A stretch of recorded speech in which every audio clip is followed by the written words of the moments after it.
बुलढाणा जिल्ह्यातील गिरडा परिसरात गेल्या काही दिवसांपासून दहशत माजवणाऱ्या बिबट्याला वन विभागाने अखेर पिंजऱ्यात जेरबंद केले आहे।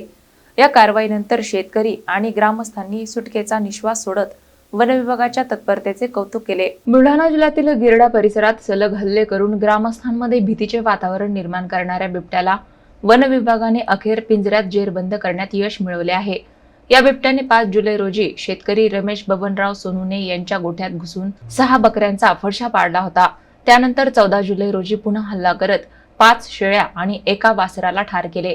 अवघ्या काही दिवसात 11 बकऱ्या आणि एका वासराचा बळी गेल्याने परिसरात प्रचंड दहशत निर्माण झाली होती। शेतकरी शेतात जाण्यासही घाबरत होते। परिस्थितीचे गांभीर्य लक्षात घेऊन उपवन संरक्षक जमीर शेख यांनी घटनास्थळी भेट देत तातडीने पिंजरा लावण्याचे आदेश दिले।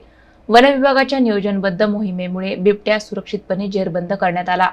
बिबट्या पकडल्याची माहिती मिळताच ग्रामस्थांनी सुटकेचा निश्वास सोडत वन विभागाच्या तातडीच्या कारवाईचे स्वागत केले।